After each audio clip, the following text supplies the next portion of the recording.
All right, so go ahead and jumping right into it. Machine learning day 3. Let's go ahead and go. So review, what is a mistake called? What is a mistake called when predicting a quantitative response variable? Okay, what is a mistake called? If you remember, we call that an error. Call that error, right? yi minus yi hat, the true value minus the predicted value. What are the types of classification when predicting a categorical binary response variable? So notice what I said. Categorical binary response variable, not just categorical. I need to make sure I make that distinction, especially for upcoming week. So it could be categorical, but we're really working with categorical binary, the level of interest and not the level of interest. And so the types of classifications would be what? Yes, positive, true positive, false positive, true negative, false negative. So where positive is referring to the actual level of interest, and negative is referring to the level that we're not interested in, right? So with that being the case, we're actually going to veer and focus primarily this video on the quantitative response variable. Quantitative response. I wanted to do something extra, but I'm going to stick to the quantitative response because it actually is a little heavy. It's a little heavy. So let's go ahead and remember. Okay, we have a regression model. When we think of a regression model, I'm telling you to think of a linear model. Or regression, linear model. Regression, linear model. Linear model, regression. Okay? And so let's just imagine, let's just stick for today with one explanatory variable. One explanatory variable, right? In that one explanatory variable, we're going to be in a situation where our response variable, we already know that since we're doing regression, is that the response variable is going to be quantitative. Okay? It's going to be quantitative. However, our explanatory variable could be either one of the two. It could be categorical binary or quantitative. However, if it's quantitative, what analysis are you familiar with? If it's in statistics, what analysis are you familiar with if your quantitative variable is, if your explanatory variable is quantitative? If you said simple linear regression, you go. However, if your explanatory variable is categorical or categorical binary, my face is gonna get in the way, so I'm gonna move it. It's gonna be categorical. If your explanatory variable is categorical binary, categorical. In a statistics course, if it's categorical binary, it's going to be two independent population means in the stat class, and or a Welch t-test or a pool t-test. Whereas if it's categorical, it will be a one-way ANOVA. What we're going to do is take a step back and say, you know, we're not going to approach it from a statistics point of view. We're going to look at some things. We're going to get an output that traditionally is from a statistics point of view, but I'm going to highlight things that are really, really imperative. All right, so I'm going to take a pause. Give me one moment, and we'll go to R. We're going to go to R. So I already have this information. I'm going to just erase me. Can I do that? Can't erase me. Okay, fine. It's whatever. All right. So here I have my tidyverse. I have my read Excel. I'm going to the directory. I'm getting the HR data frame. Okay. And so what I'm going to first deal with, when my explanatory variable is quantitative. So if you go to this data frame that I've loaded already, our absences is going to be a quantitative variable. Okay. It's quantitative. It goes from 20 to 1. I'm going to treat that as a quantitative variable. Right, and then we're going to try to predict, salary. Okay, we're going to try to predict salary. Okay, predict salary. All right, so what we're going to do is I'm going to go ahead and run this. All right, so traditionally, my eyes automatically go to this, and so in terms of statistics, this is the most important part in terms of statistics. This p-value, I would not use absences. I would not use it. I would not use this. However, for learning purposes, I'm going to still use it, but I will not use this. If you're working, you'll just say absences does not predict salary. Okay, it just doesn't. All right.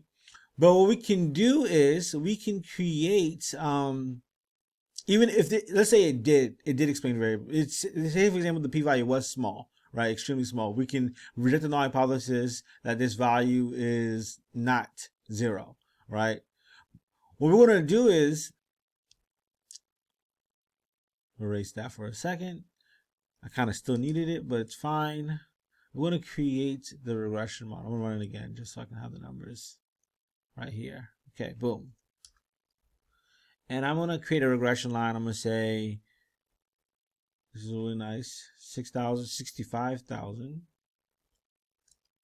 plus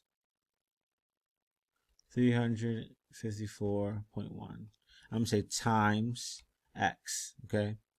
Watch this. So let's say X is equal to 25, right? Boom, run that. Boom, run that. Get my prediction. Does that make sense? So I can make predictions now. Again, I should not be using this model. I shouldn't be using this model, but it is what it is for learning purposes. So another thing to know before we talk more about predictions is the R squared. That's the proportion of variability explained by the model. This is just a metric for us to use to determine how much variability is explained. Meaning, is this a good model or not? Long story short, machine learning, is this a good model? Closer to 1, the better. Closer to 0, it's not good. You can see, it's not good. And then we have the standard deviation residuals, or standard error. It's another measure, and we'll use this as well. And this is, again, indicate this is large. This is not good as well. Okay? So with that being the case, let's talk about our good friend,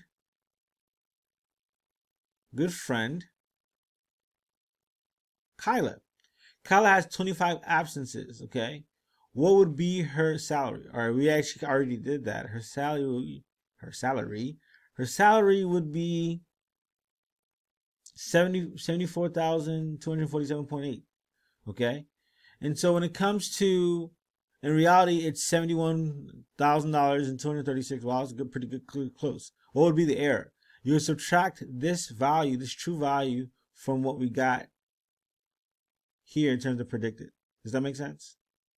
Okay, so I'm going to take a quick pause and then we're going to transition. So I lied, no transition. Okay, so one of the things to note is that in terms of statistics speaking, ideally what we should have done is actually go back and say, do we have data near our predicted value? So we're trying to make prediction, not predicted value, but the value that we're using to make a prediction.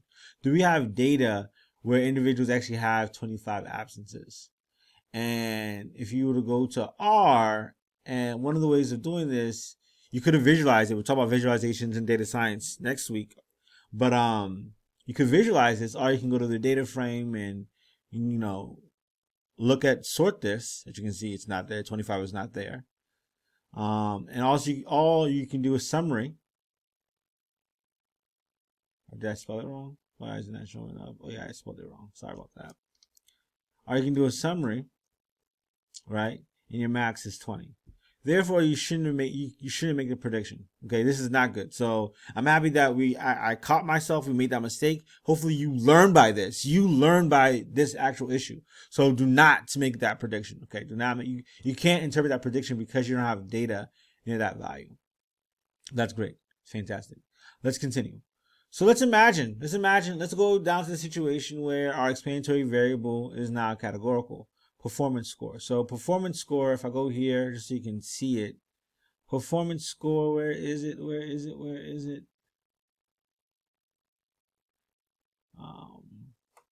I thought I had it ready. Okay, performance score. As you can see, here we go. This is the performance score. Okay, great. So what I can then do is run the same type of logic, okay? And earlier in the video, I didn't get to emphasize this, but I'll emphasize this now. This LM stands for linear model, okay? So our response variables here, our explanatory variables here, and then we put it in our data frame within this function. My apologies for not explaining that earlier. And so the reason why we're doing that is because we're trying to make predictions of the salary. So we're using performance score, okay? So we run model, the model 2, and for us to summarize it, for us to get a better understanding of what model 2 is doing, just like what we did up here, right? What we do up here is to go ahead and run this function. Okay, run this function. All right, so a lot of things are happening here. So one of the biggest things is that we have this y-intercept. Okay, we have this y-intercept, and we notice that it's significant. Okay, and so what this output is telling us is essentially the means for performance is fully met, needs improvement, PIP, and one other level. Okay, one other level within that categorical binary variable. Okay, and so here the metrics of importance is going to be 25,000, and the R squared is going to be 0.01. As you can see, this is very bad. I would not want to use this model. This model is not doing too well. Okay, and so what happens here is that we are able to calculate the average salary for each of the level of performances. Okay, each of the level of performances. So I'm going to teach you all a new function within R. Let's say you do table. Let's create a new R chunk. My apologies. Create a new R chunk table of HR DF, and I'm going to extract performance score. Remember that from day one. I'm going to run this. Okay. So what this tells me, the reason why I'm doing this is for me to find the counts of each of the levels with regards to performance score. But I'm also trying to find all the 4 levels. So this tells me that we have exceeds, fully meets, needs improvement, PIP. I guess. All right. So what's interesting is that the intercept represents exceeds, whereas fully meets and needs improvement are here as noted. Okay, and then PIP is right here. What we can do is to find the average of salary for those that fully meets the performance score. We will just subtract 8,000 from 77,145.